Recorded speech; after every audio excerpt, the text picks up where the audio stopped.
Bueno, estamos en el capítulo 7 y quedamos de Hebreos, que íbamos a darle un repasoncito a los últimos dos versículos, pero voy a leer desde el versículo 11, solo para refrescar lo que ya habíamos visto.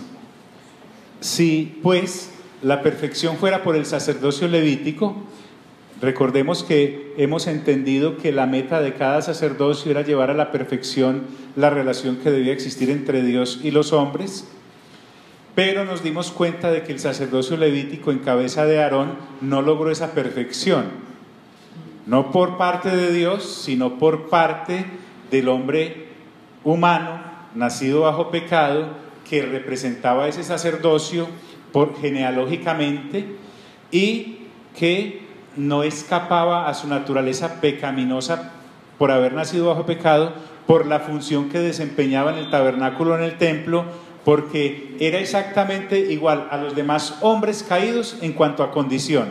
Solo lo diferenciaba de los demás hombres su función, pero no lo hacía mejor que ellos. Entonces, si pues la perfección fuera por el sacerdocio levítico, porque bajo el sacerdocio levítico recibió el pueblo la ley, ¿qué necesidad habría de que se levantase otro sacerdote según el orden de Melquisedec? Es decir, otro sacerdote según el orden de Melquisedec, diferente al Melquisedec de Génesis 14, y que no fuese llamado según el orden de Aarón, porque dice la Escritura, cambiado el sacerdocio, necesario es que también haya cambio de ley. Esto es vital. Le está hablando el escritor a los hebreos, a creyentes hebreos. Vuelve y jalémonos de la tentación de meternos ahí. Es una cosa ahí entre la familia de Israel y el escritor. Y aquel de quien se dice esto es de otra tribu. El otro sacerdote que se levantó según el orden de Melquisedec, lógicamente nos va a llevar a la persona del Señor Jesús. Y aquel de quien se dice esto es de otra tribu. ¿De cuál tribu? Judá. ¿De dónde es el Señor según su naturaleza humana? ¿De cuál de las tribus de Israel? La tribu de Judá. Porque todo sacerdote arónico debía ser de la tribu ¿de qué? De Leví. Y aquel de quien se dice esto es de otra tribu, de la cual nadie sirvió al altar. Qué lindo eso. Porque manifiesto es que nuestro Señor vino de la tribu de Judá, de la cual nada habló Moisés tocante al sacerdocio. Y esto es aún más manifiesto si a semejanza de Melquisedec, el de Génesis 14, se levanta un sacerdote distinto, el de hace 2000 años en la persona de Jesucristo, no constituido conforme a la ley del mandamiento acerca de la descendencia. ¿De dónde sacó Aarón que él era sacerdote según el orden levítico? ¿De dónde sacó él? Él se inventó eso. ¿De dónde lo sacó? De la ley de Moisés. La ley de Moisés y el pacto que Moisés representa es en Aarón, que se le da el sacerdocio a esa familia e iba a ser por descendencia. Con respecto al orden de Melquisedec, se dice con respecto al Señor Jesús que él no es constituido conforme a la ley del mandamiento, o sea, la ley de Moisés de la descendencia, sino según el poder de una vida indestructible. Aquí empieza entonces a mostrarnos la diferencia. Mientras Aarón, por su condición humana, era temporal, el Señor Jesús, por su condición divina y ser Dios, ¿él es qué? ¿Él es temporal o qué? Es eterno, completamente eterno. Pues se da testimonio de él, y leímos el Salmo 110, versículo 4. Pues se da testimonio de él. Tú eres sacerdote para siempre, según el orden de ¿quién? Ya quedamos, ¿cómo fue la vez pasada? ¿Qué fue escrito primero? Génesis, Éxodo, Levítico, Números y Deuteronomio, ¿o Salmos? El Pentateuco. Por lo tanto, el sacerdocio de Melquisedec está consagrado antes, pero el sacerdocio de Aarón está consagrado ahí en el Pentateuco, pero el sacerdocio de Melquisedec se activa en el Salmo, en donde Dios llama sacerdote para siempre según el orden de Melquisedec a la persona tú, y ya dedujimos quién es ese tú ahí en el Salmo, que es Cristo Jesús, Él activa el orden de Melquisedec que ya se había dado en Génesis capítulo 14, cuando se le presenta a Abraham a recibirle el diezmo de todo y a bendecirlo. Entonces, Él está mostrándole a estos hermanos hebreos que sería una cuestión de locura de volverse al antiguo pacto, porque el nuevo pacto en Cristo Jesús y el sacerdocio de Melquisedec es de un mejor rango y prepara mejores cosas que el que nos daba el de Aarón. Pues se da testimonio de él. 2 puntos, está citando la escritura: tú eres sacerdote para siempre, según el orden de ¿quién? De Melquisedec. Al decir esto, queda abrogado el mandamiento anterior, o sea, el orden arónico, el orden levítico, la misma ley de Moisés. Queda pues abrogado el mandamiento anterior a causa de su debilidad e ineficacia.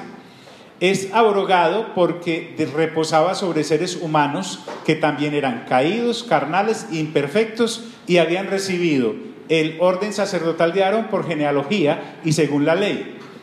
Por eso él se atreve a decir: pues nada perfeccionó la ley, nada.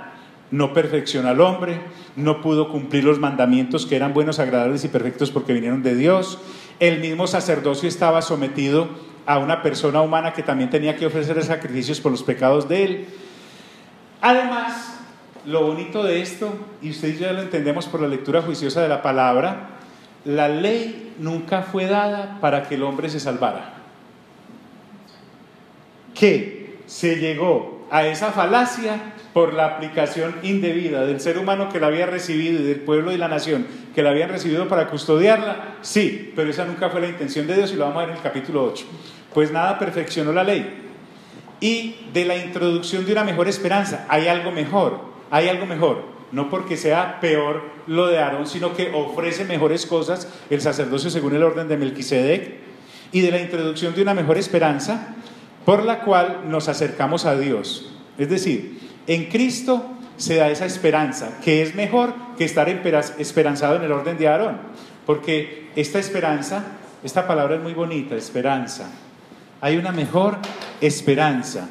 Estamos esperanzados en Cristo, estamos esperanzados en Cristo que es Dios, estamos esperanzados en Cristo que es el Hijo de Dios, estamos esperanzados en Cristo que es el sumo sacerdote según el orden de Melquisedec. Estamos esperanzados en Cristo que es superior a Abraham, que es superior a Moisés, que es superior a Aarón, que es superior a Josué.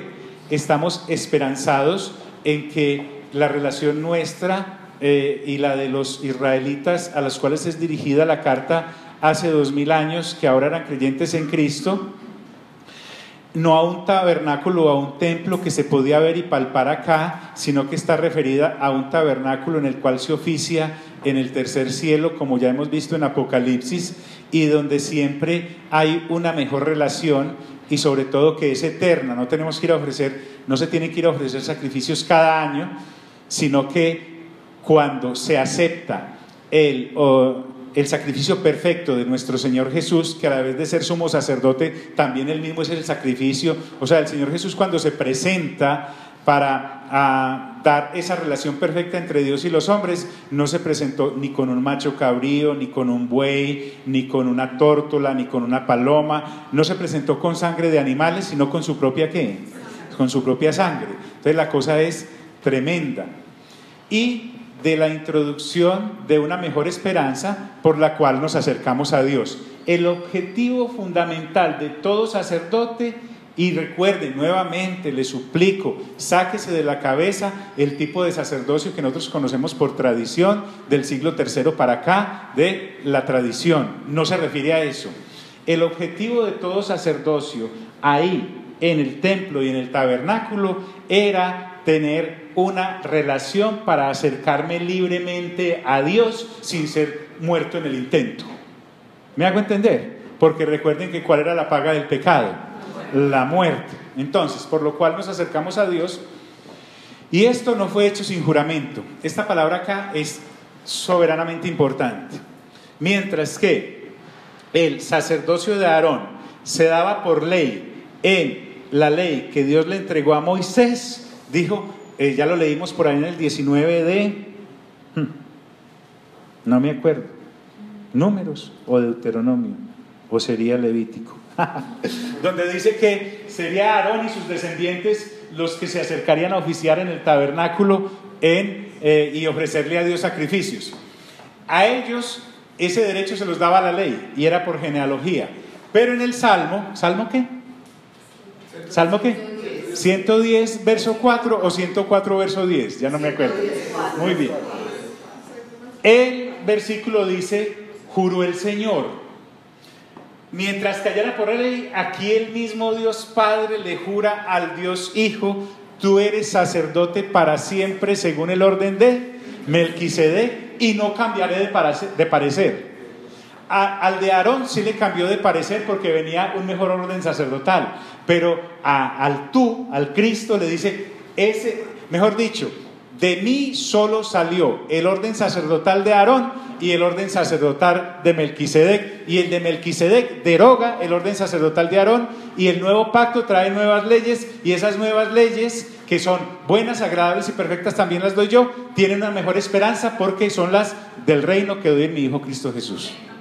Y esto no fue hecho sin juramento, porque los otros ciertamente sin juramento fueron hechos sacerdotes. Recuerden que ellos venían por genealogía, pero el orden de Melquisedec, con el juramento del que dijo, y cita el Salmo: juró el Señor y no se arrepentirá, tú eres sacerdote para siempre según el orden de Melquisedec. Y recuerden que este señor no estaba tratando de convencer a los hebreos, por eso llama carta a los hebreos, de que creyeran en Cristo Jesús. Ellos ya creían ¿en quién? En Cristo Jesús, solo que debían afianzarse en esa fe y en quien habían depositado esa fe. Aquí marca, no pensemos solo en el capítulo y en el versículo, pensemos en toda la carta, en los 13 capítulos. Este hombre con por tanto, ya por fin llegó a una planicie en donde va a poderles explicar, después de haberlos llevado de cero a ese clímax de acercamiento a Dios, porque les está dando alimento sólido, y va a poder empezar a mostrar todo lo que en Cristo Jesús como sumo sacerdote el Padre edificó para los hebreos. Y por eso les dice, por tanto, a partir de este momento, Jesús es hecho fiador de un mejor ¿qué? Miren acá, mejor pacto. Entonces, cuando yo voy a una entidad bancaria para solicitar un préstamo, me dicen que lleve un ¿qué? Un fiador. Entonces, el Padre llama a Jesús, que es el mismo Dios, que es el Hijo. ¿O el Señor Jesús no es Dios?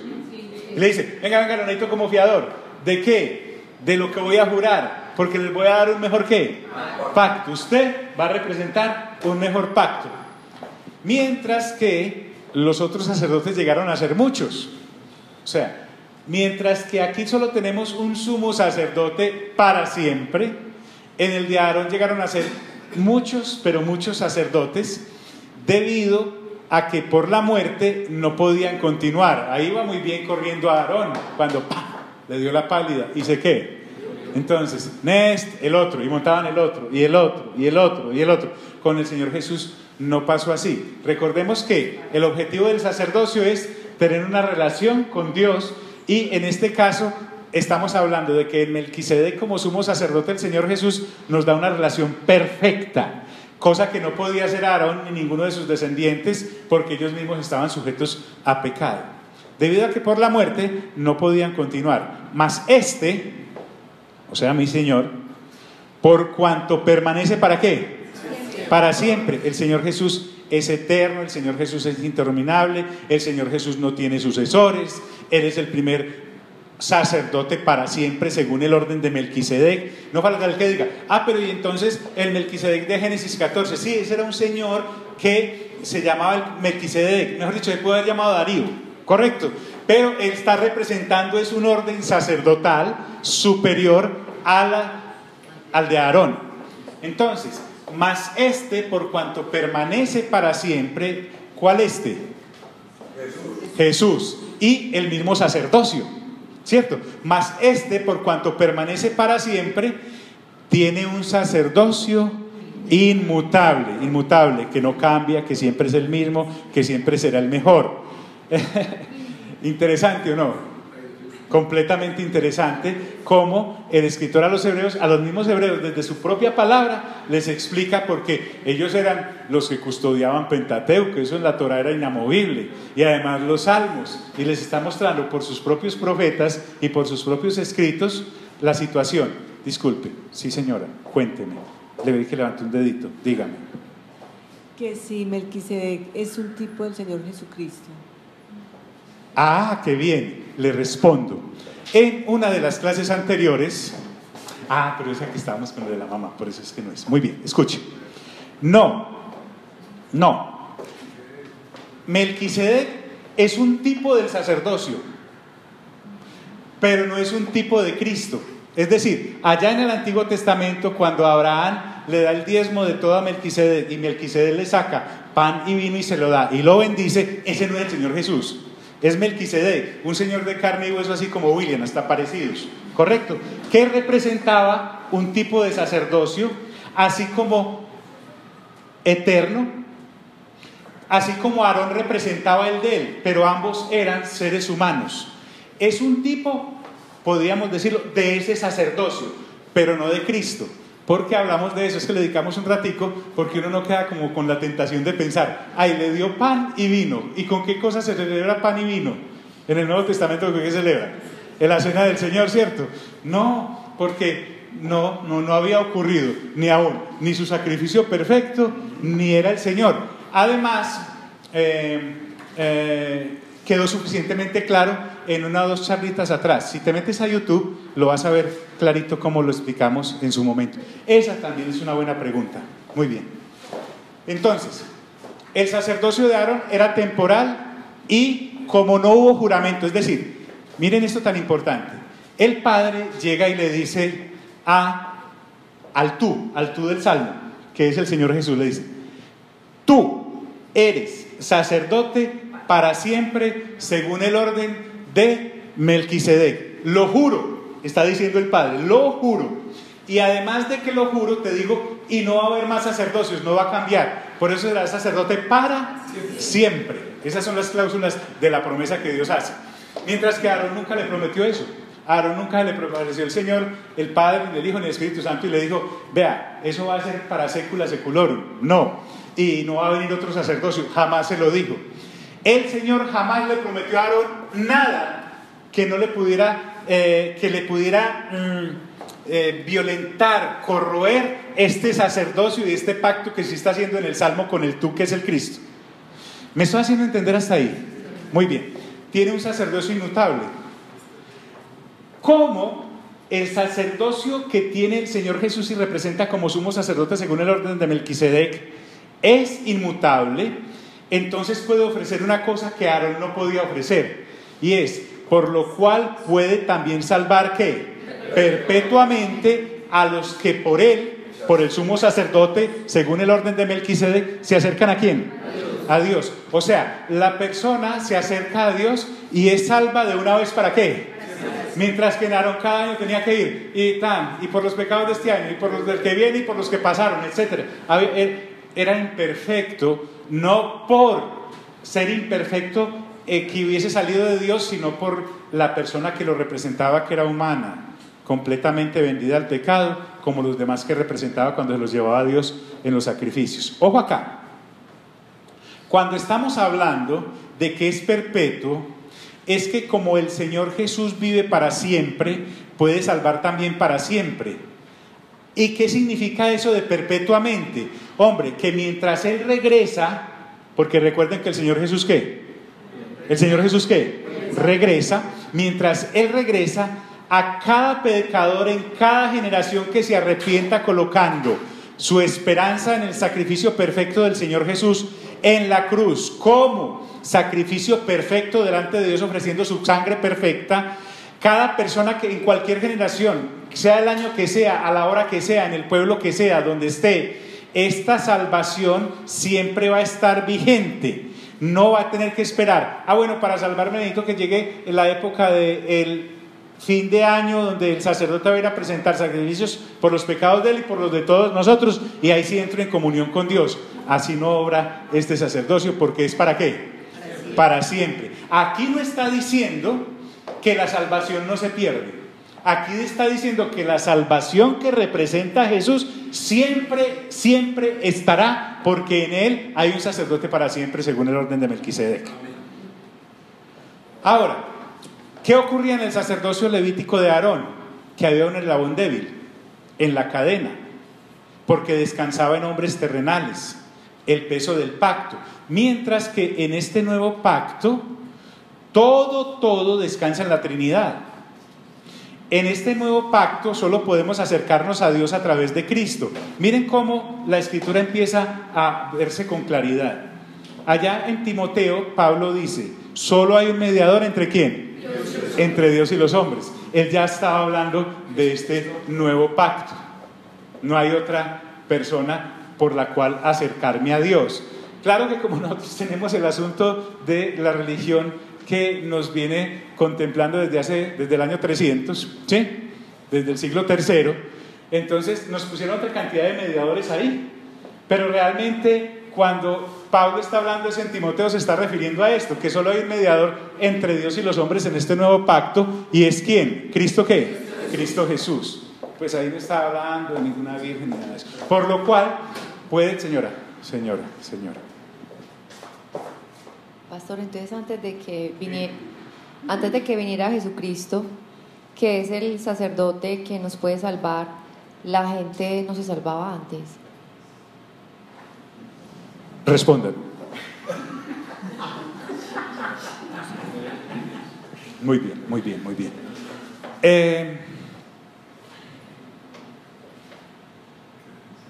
¿Usted me aguantaría con esa inquietud hasta el capítulo 11? Sí, vale, pero viene. Oh, pues listo, entonces, si la trae. Correcto. La pregunta es muy buena. Buenísima. ¿Qué pasaba con los del orden de Aarón? Bueno, para salirme así elegantemente como un pase de James, la carta está dirigida a personas que hebreas. Okay. Después hablamos en el 11. En este pacto todo descansa en la Trinidad, y mientras tanto averiguo.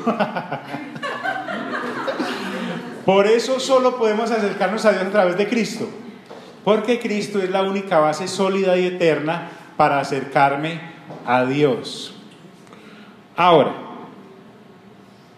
si yo me quiero acercar, si soy un hebreo y me quiero seguir acercando a Dios por los sacrificios que se hacían en el orden levítico, por la tribu de Leví y todos los mandamientos, y por el orden de Aarón y su sacerdocio, yo llego y toco la puerta, ¿me abren? No, ¿por qué? Porque el sacerdocio arónico está ¿qué? Abrogado, nos dijeron allá ahorita, abolido, porque hay un mejor pacto, porque hay una mejor promesa, porque se nos dio una mejor puerta de entrada. Eso es lo que el escritor a los hebreos quiere decirle a esta gente. Bien, por lo cual también puede salvar perpetuamente a los que por él se acercaban a Dios. Ahora, ¿por qué puede salvar perpetuamente durante todas las generaciones a los que a través de este sumo sacerdote se acercan a Dios? Fácil, viviendo para siempre o viviendo siempre para interceder ¿por quiénes? Por ellos. Eso dice Apocalipsis capítulo 12, que el Señor intercede ¿por quién? Muy bien. Entonces, cuando habla de interceder por siempre, mira otra cosa mal entendida, o de pronto bien, tal vez el equivocado sea este siervo. Resulta que siempre decimos, el Señor está a la diestra del Padre intercediendo por mí. O sea, hablemos de plata blanca, intercediendo por mí. ¿Para qué? Para que no me deje el bus, para que esa plancha no me caiga encima, para que sí o qué pensamos eso. No, cuando está diciendo que vive siempre para interceder por ellos, es que siempre estará al lado del Padre diciendo, esta persona entra en relación perfecta contigo por mí. porque he sido nombrado sacerdote para siempre según el orden de Melquisedec, y porque mi sacrificio es bueno, agradable y perfecto, y mi sangre no es como los animales y machos cabríos que se ofrecían en el sacerdocio de Aarón. Así que entra, y para eso estoy aquí al lado suyo, cogobernando para interceder, porque todo aquel que a través de cualquier generación, en cualquier lugar, en cualquier parte del planeta, entre a través de mí en una relación contigo, amado Padre. ¿Sí me hago entender, señora? Que si Melquisedec no era un ángel, él no fue que lo mandó Dios del cielo, sino que era un ser humano común y corriente. Y entonces si él tenía trato directo con Dios, relación directa con Dios, no necesitaba que el sacerdote intercediera por él.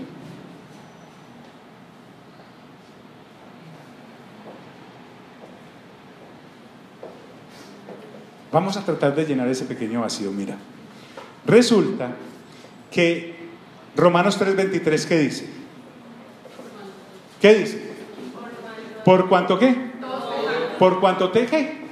Todos pecaron, todos. ¿Están qué? ¿Destituidos de quién? Melquisedec, ese señor de allá de Génesis 14, sí, era un paciente, como cualquiera de nosotros, como Anderson, que si trota, suda, sí, y si no se baña, huele mal. Y había nacido, como todos nosotros, de Adán y Eva, el hombre y la mujer, después de caídos. Y entonces, como todos los linajes vienen de ahí, andan con el asunto este de haber nacido bajo pecado y cometen pecados. Si llegáramos a pensar, amiga mía, que Melquisedec no tendría necesidad de estar cobijado por perdón, a ver, yo me replanteo, que si Melquisedec fuera perfecto, ¿correcto? Entonces no había tenido necesidad de venir ¿quién? El Señor Jesús. ¿Sí? Muy buena pregunta. Estamos plagados de buenas preguntas. Viviendo siempre para interceder por ellos. Ya vimos pues que no es para interceder para que Dios me dé carro, ¿sí o no? Para que me crezca el pelo, ¿cierto que no? Ahí está. Es porque intercede, porque entre otras cosas lo que el sacerdote hace es interceder por sus representados. Y aquí tenemos un sumo sacerdote llamado Jesús, según el orden de Melquisedec, que es un mejor pacto que se dio con juramento, y entonces vive para interceder por todo aquel que en él crea. Señora, un momentico. O sea que Melquisedec ejercía el sacerdocio en Salem. No solo era el rey, sino también el sacerdote de allá. Él tenía... ¿O cómo ejercía él el sacerdocio? Hagamos una cosa. ¿Qué tal si hacemos algo entre estos 8 días? Pero lo hacemos. Vamos a escuchar el capítulo 5 y el capítulo 6 de lo que ya hablamos de Hebreos. Y ya está montadito en YouTube, ¿correcto? Y ahí es donde se nos permitió explicar por la lectura juiciosa de Hebreos juntos, en unos martes atrás, quién era ese señor. ¿Qué hacía en ese lugar? ¿Por qué estaba ahí? ¿Y por qué bendijo a Abraham él y no a Abraham a él? Porque el patriarca que ostentaba todas las promesas de Dios acepta que lo bendiga Melquisedec y le reconoce con un acto de reconocimiento que es el diezmo, se lo entrega. Y también el Espíritu Santo nos explicó por la lectura juiciosa de Hebreos capítulo 5, 6, antes de llegar al 7, de por qué el sacerdocio que representa a Melquisedec, no Melquisedec, es que ese es el asunto, nos pegamos de la personita Melquisedec, no, por eso digo, pudo haberse llamado Evaristo. Lo que él representa es lo que realmente es lo que está hablando el capítulo, no Melquisedec, el sujeto de carne y hueso, está representando es un orden, así como cuando yo soy el embajador de Colombia en la República Soberana de Venezuela, ¿correcto? Yo allá represento un país, no me represento a mí. No estaba representándose él como sujeto, sino que estaba representando un orden llamado un orden mejor que el pacto de Aarón en su sacerdocio. Pero entonces sí, hacemos eso. Si tú los escuchas, y yo también los vuelvo a escuchar, y nos haría muy bien escucharlo a todos, lo ponemos como plato de conversación antes de iniciar el capítulo 8 en vez de ver el capítulo 21 de Apocalipsis. ¿Vale? ¿Prometido? Y usted también. Entonces, sí, porque ella la chuza. Entonces, viviendo siempre para interceder, ¿por quién? Por ellos. Entonces, siempre intercede el Señor por todos aquellos que en Él hayan creído, respetando ese sacerdocio. Ay. Entonces, miren qué tan bonito. Este escritor a los Hebreos es un hombre lleno de ágape. Mira cómo le explica a los hermanos cristianos hebreos. Les dice: vea, tal sumo sacerdote nos convenía. O sea, el cambio de sacerdocio fue un gangazo para todos nosotros, es lo que está diciendo él, porque él también era hebreo. Tal sumo sacerdote nos convenía, y les voy a decir por qué. Va a ser como una comparación. Él es supremamente respetuoso con el orden sacerdotal de Aarón. Él no le está tirando piedra al orden sacerdotal de Aarón. Miren esto tan bonito, para que siempre lo hagamos cuando tengamos forma de interrelacionarnos con otros. ¿Sí? Porque tal sumo sacerdote nos convenía. Cuando dice nos convenía, es adecuado, es súper adecuado, es hiper mega plus adecuado a todas nuestras necesidades. Ahora el escritor a los Hebreos va a decir: ahora pensemos un poquito en nosotros, en comparación de estar en este orden sacerdotal de Melquisedec a estar en el orden sacerdotal de Aarón. En primer lugar, refiriéndose al sumo sacerdote, que no hay sino uno, por ser eterno, ¿quién es? Jesús, Cristo. ¿Sí? En primer lugar, él dice: mire por qué nos conviene. 2 puntos. Porque el Señor Jesús es santo. ¿Cómo así? Sí. Lo que el escritor ahora está diciendo, sin ninguna referencia al pecado o a los pecados. Miren que Él nace, Él es el pan que bajó ¿de dónde? Del cielo. Él no trae la naturaleza caída de Adán.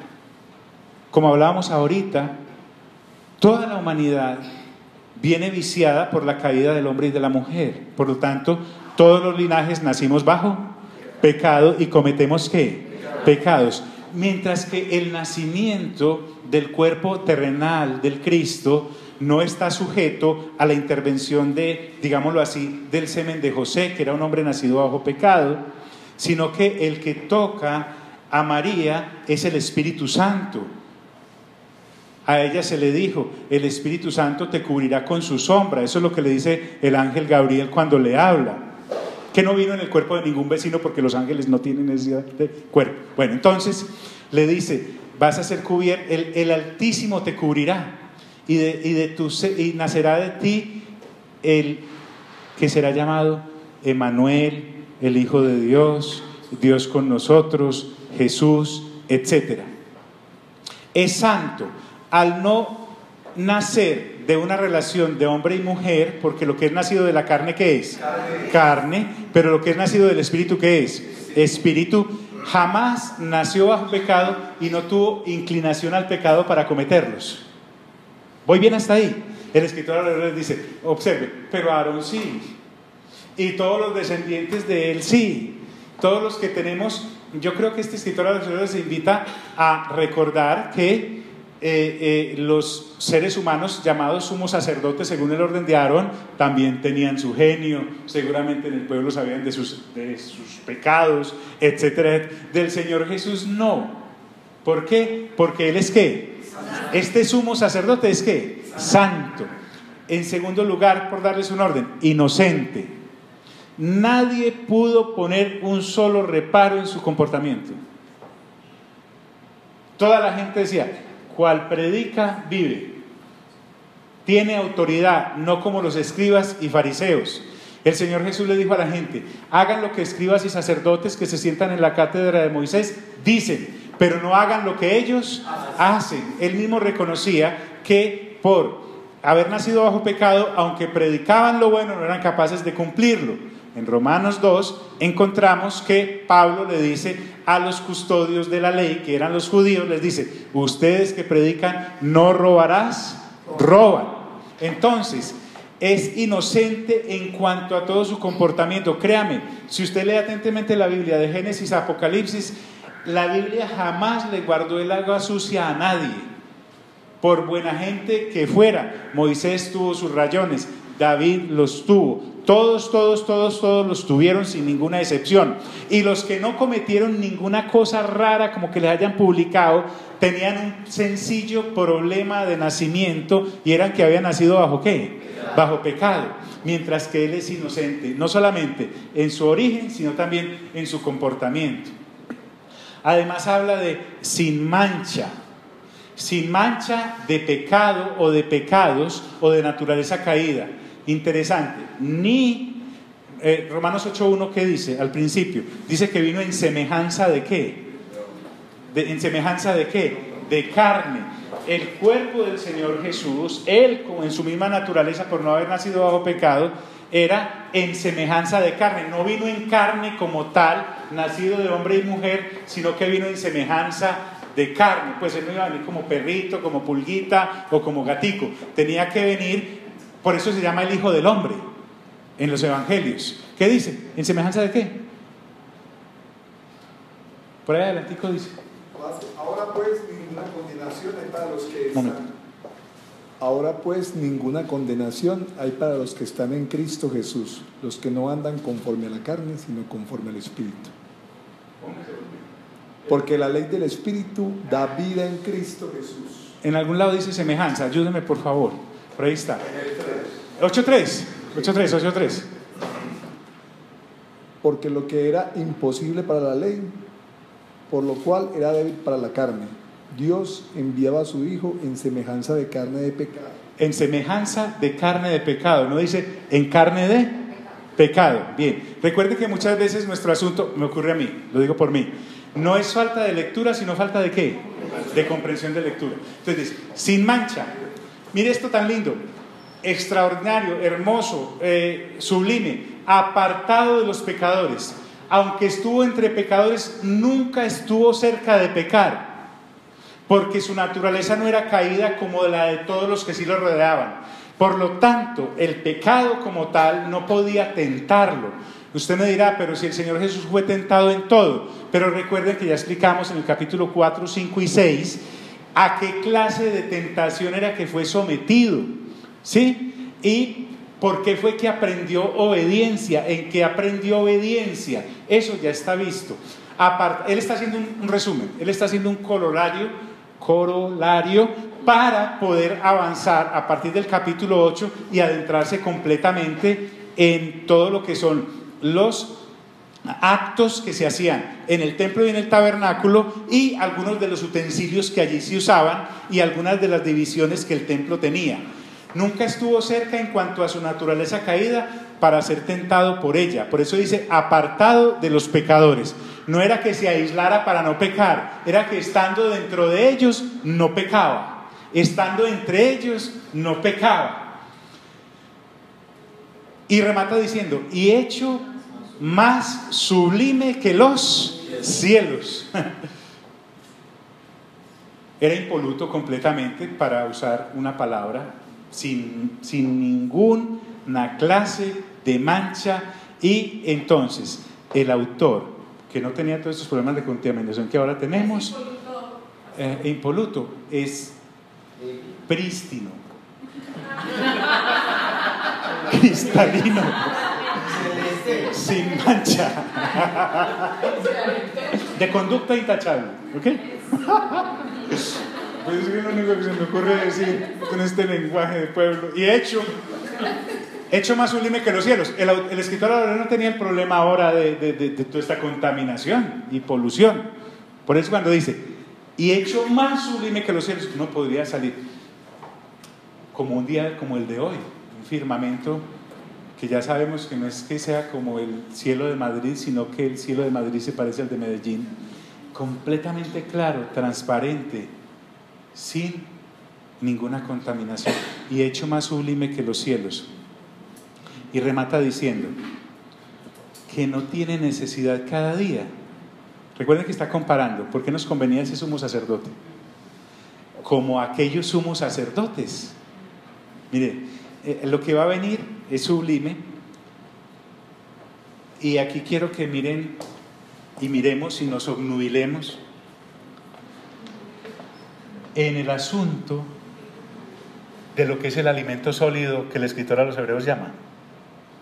Mira que él nos está lanzando y está lanzando a aquellos creyentes al siguiente nivel, de despeguen de esas 6 bases que hay y avancen, que son leche, porque recuerden que la llamada de atención de este escritor a los Hebreos, allá en el capítulo 5 al final y en el 6 al principio, es: ustedes después de tanto tiempo deberían ser ya maestros en la palabra. Ya ellos llevaban un buen tiempo de creer. Entonces, aquellos sumos sacerdotes, según el orden de Aarón, se tenían que purificar a sí mismos por ser humanos. Se tenían que purificar los 365 días del año para poder entrar al tabernáculo. 8 días antes. ¿Sí se da cuenta que cuando aquella mujer derrama el frasco de alabastro sobre el Señor Jesús, la escritura es clara cuando dice 8 días antes? Está hablando antes de su crucifixión. De igual manera, los sacerdotes de Aarón se tenían que empezar en un rito interno especial ellos antes de esa fecha, porque tenían que entrar al lugar santísimo a ofrecer sacrificios y entregar la sangre de los animales sobre los cuernos del altar. Pero el Señor Jesús no tenía necesidad de eso. Que no tiene necesidad, como aquellos sumos sacerdotes, de ofrecer primero sacrificios por sus propios ¿qué? Es decir, por su continuo y diario pecar, por no poder escapar de su naturaleza. Ellos estaban en el terrible asunto de: yo aquí voy, bien cargado con los míos, para llevar todos los del pueblo. Por eso, un sumo sacerdote constituido según los hombres, como dice el capítulo 5, debía ser plenamente consciente de que era igual de pecador que el que estaba representando. Ahí no había eso de dediar al otro y de creerse superior. Esa es una cosa que inclusive ocurre desde los púlpitos, sino que él era consciente de eso. Pero aquí tenemos un Señor Jesús que no. Él no tenía que ofrecer sacrificios por sus propios ¿qué?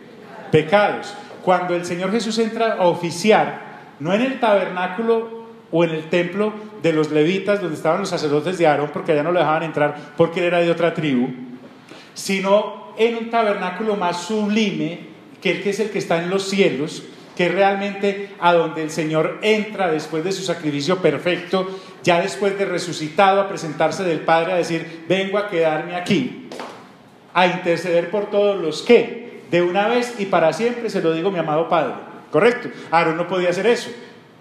Entonces, él no tenía necesidad de ofrecer primero sacrificios por sus propios pecados y luego por los del pueblo. No, señor.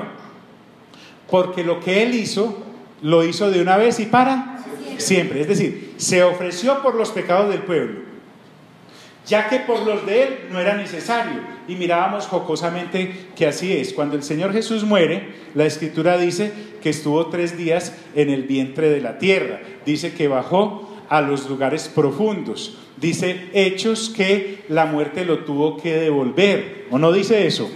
Entonces, además, recuerde que cuando alguien muere, alguien va a reclamar el cadáver, y estaba ahí afuera el Espíritu Santo en la sala de espera: devuélvamelo pues. Y la muerte decía: pero ¿por qué se lo va a devolver? Revise y verá. Revise que él no tiene por qué estar acá, se lo tuvieron que entregar, y me lo entrega antes de 3 días porque su carne no puede ver corrupción. Y seguramente el mismo Espíritu Santo les dijo e hizo cumplir la Escritura cuando dijo que sus huesos no serían quebrados. Cuando los centuriones y los soldados, iban revisando si los que estaban crucificados estaban muertos o no, a los que estaban vivos les quebraban las piernas para que no se volaran. Hay gente tan guapa que volaba después de crucificada. Pero cuando llegaron al Señor Jesús, como estaba muerto, no hubo necesidad de quebrarle ninguno de sus huesitos. Entonces se está refiriendo a todo esto, porque esto lo hizo de una vez y para siempre, no había pecado en él. Lo que sí él llegó allá fue: usted debe. La muerte le debe haber preguntado: ¿usted debe? Le dice: no, yo no debo. ¿Y entonces a qué vino? A pagar. Pero si no debe, ¿qué vino a pagar? No lo mío, porque yo no debo, vengo a pagar lo que los otros ¿qué? Deben. Maravilloso, muy bien. Porque esto lo hizo una vez para siempre, ofreciéndose a sí mismo 100%. El Señor Jesús murió 100%, y de una vez y para siempre, porque la ley constituye sumos sacerdotes. ¿A quiénes? Disculpe, no puedo correr. Si usted está aquí, no puede correr tampoco. La ley, que fue la que le fue dada a Moisés en el Sinaí, establece un orden sacerdotal que es el de Aarón. Y ese orden sacerdotal establece unos sumos sacerdotes, ok, pero esos hombres son ¿qué? Débiles, por haber nacido bajo ¿qué? Muy bien. Pero el Salmo 110, verso 4, que es donde el Padre jura, te juro a ti, tú eres sacerdote para siempre.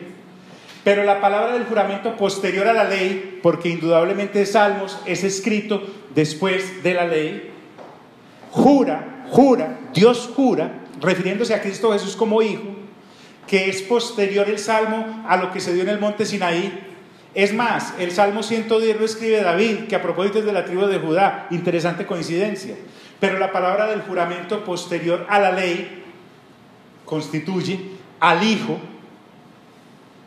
que es Dios, a Cristo Jesús, y ahora le va a dar un título más, ese es sumo sacerdote, según el orden de Melquisedec, y le dice, y tú como sacerdote eres hecho perfecto, ¿para cuándo? Es decir, no voy a cambiar de parecer, a ti te lo juro. ¿Por qué? Porque eres santo, tu naturaleza es ajena a todo pecado. ¿Por qué? Porque vas a ser experimentado en quebrantos, varón de dolores, Isaías capítulo 53, aprenderás obediencia, Hebreos capítulo 5. Cuando habla de que el Señor Jesús aprenderá obediencia, no es porque estuvo bajo pecado ni cometió pecados, sino porque ya vimos que era obediencia por obediencia. Remítase al capítulo 5. Y por eso termina diciendo este capítulo, y les decía la semana pasada que no podíamos dejar esos dos versículos sin que los miráramos de cerca. Le dice que Él es sumo sacerdote hecho perfecto para siempre. Amén. Padre, te doy gracias por esta oportunidad que nos has dado de compartir tu palabra. Te damos gracias por tu voluntad, que siempre es buena, es agradable, es perfecta. Aquí estamos siendo entrenados para cosas eternas, como dice ya el 2:5 de la misma carta a los Hebreos.